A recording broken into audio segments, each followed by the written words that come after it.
সকলকে জয় যিশু। আজকে টপিকটি হলো দ্য স্পিরিট অফ জেজবেল।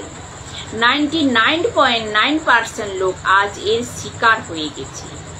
ও জোয়ান ছেলে বা পুরুষ এতে ডুবে রয়েছে আজ, আপনারা জানেন না।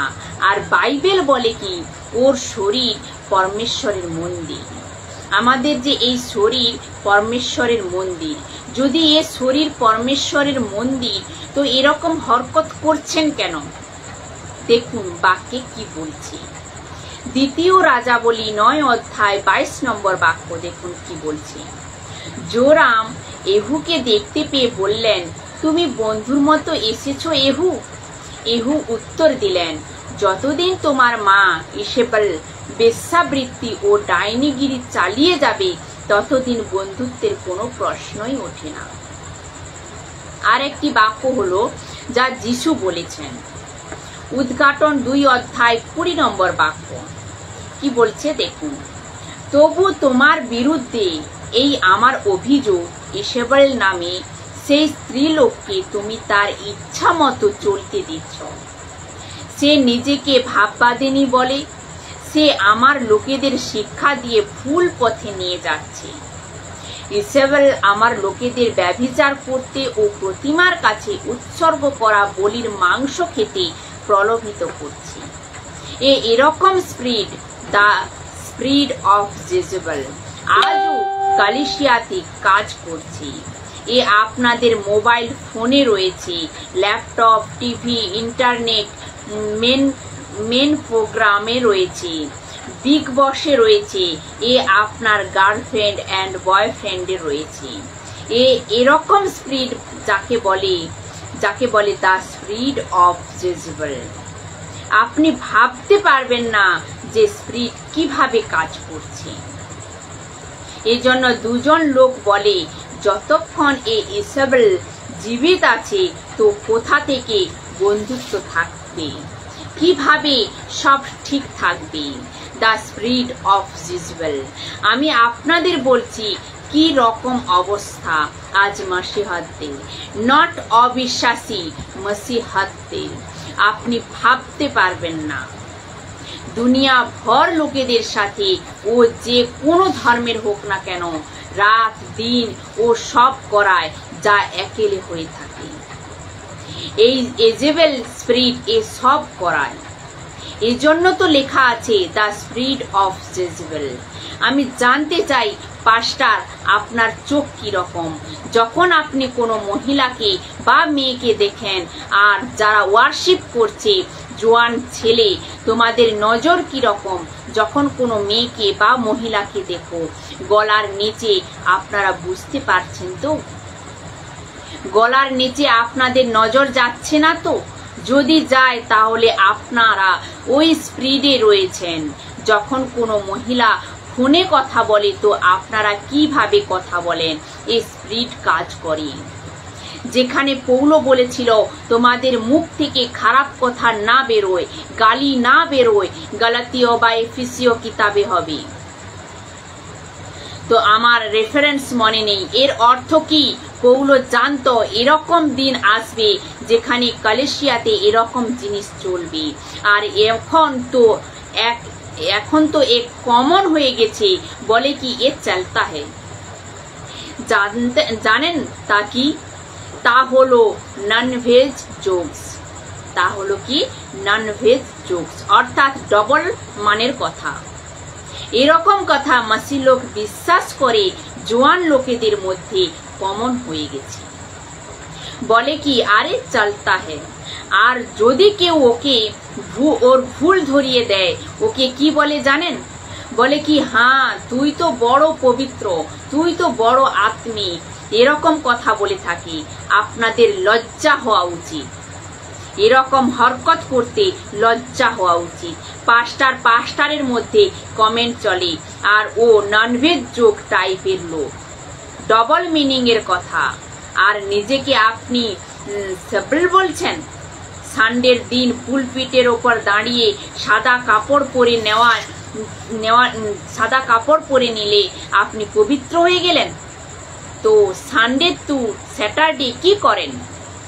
এ সব কিছু আজ আপনাদের মাঝে রাখার জন্য সিদ্ধান্ত নিয়েছি।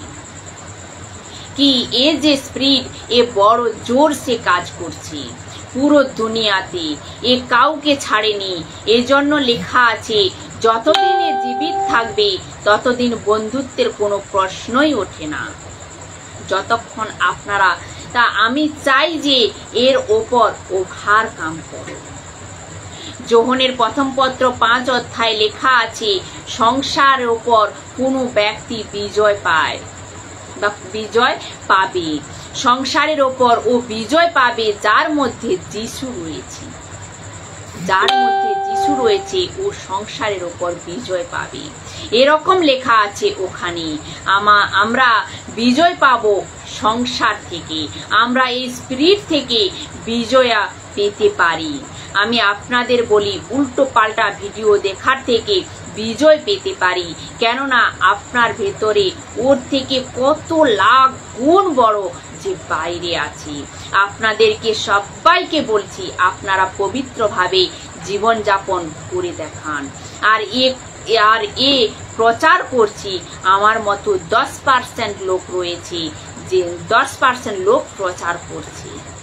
কাল পর্যন্ত বা পরশু পর্যন্ত 1 বছর বা 2 বছর করবে, কিন্তু আপনারা জানেন না এর থেকে আরো ভয়ঙ্কর দিন আসবে। রাস্তায় দেখা যাবে যা কিছু বন্ধ ঘরের মধ্যে দেখা যেত ও রাস্তার উপর দেখা যাবে। লেসবিয়ান বিয়ে লিগেলাইজ হয়ে গেছে। আপনারা জানেন না এক এরকম কান্ট্রি ব্রাজিল, এক কান্ট্রি ওখানে মেয়ে 18 বছর হয়ে যায় ওর বাবা ওর সাথে বিয়ে করতে পারে। Can you believe this? আপনারা ভেবে দেখুন কোন দুনিয়াতে আমরা রয়েছি। আর এর পেছনে কার হাত রয়েছে? এর পেছনে একজনই রয়েছেন, আর ও হলো লুসিফার, শয়তান, ইবলিস। ও চায় না যে ও খুব সুন্দর জিনিস যা পরমেশ্বর আদম আর হাওয়াকে দিয়েছিলেন, যাকে বলে সেক্স, যৌন সম্বন্ধ, উনি দিয়েছিলেন এক উদ্দেশ্যের সাথে। আজ ও উদ্দেশ্য বদলে গেছে। তো ও মজা আসছে, রাতে মদ খাও, গলত কাজ করো, বেঁচে থাকো, এরকম কমন হয়ে গেছে। আর আপনারা জানেন আমি আগে এগোতে পারছি না, এই বাক্যের ওপর আমি আটকে রয়েছি। পরমেশ্বরের ইচ্ছাতে আদম তার স্ত্রী হবার কাছে গিয়েছিল। ও এক শব্দ যে কাছে গিয়েছিল, মানে সম্বন্ধ, ইন্টারমাসি বা ইন্টারকোর্স, রিলেশনশিপ। স্ত্রীর সাথে ও ঠিক আছে, ও পবিত্র ছিল, ও লিগেল ছিল, ও পরমেশ্বরের মর্জিতে ছিল। কিন্তু এরপর যা কিছু ঘটে, যা কিছু হচ্ছে, আজও এসব কিছু গলত। আমি আবার বলছি, বিয়ের আগে আপনাদের এনগেজমেন্ট হয়ে গেছে, তারপরও বলছি যে আপনাকে ওয়েট করতে হবে, আপনাকে বিয়ে পর্যন্ত ওয়েট করতে হবে, আপনাকে ধৈর্য ধরে থাকতে হবে। কিভাবে বলবো আপনাদেরকে, এখন এত কমন হয়ে গেছে, সেক্স এত কমন হয়ে গেছে আপনি ভাবতেও পারবেন না। স্কুল, কলেজ, রাস্তায়, শপিং মলে লোকে বলে কি এসব শহরে হয়ে থাকে, গ্রামে হয় না। আমি বলি কি যত খারাপ কাজ গ্রামে হয়ে থাকে, এর থেকে বড় আর কোথাও হয় না। বলে ও কিভাবে? আমি বলি কি শহরে আপনি যা কিছু করেন জলদি জানতে পারা যায়, কেননা শহরের লোক বহুত স্মার্ট আর সবার নজর থাকে। কিন্তু গ্রামে কে জানে আপনি কি করছেন? আমি সবার কথা বলছি তা না, এরকম লোকও আছে যে বউ শ্বশুরের সাথে, শ্বশুর বউয়ের সাথে, দেবর বৌদির সাথে, বৌদি দেবরের সাথে, ভাসুর ভাই বউর সঙ্গে। এখন একটু ভেবে দেখুন, গ্রামের কথা বলছি, গাছের পেছনে কে কি করছে কে জানে। ঘরের সব লোক বাইরে গিয়েছে, আপনি ঘরে একলা রয়েছেন, তো একটু ভেবে দেখুন।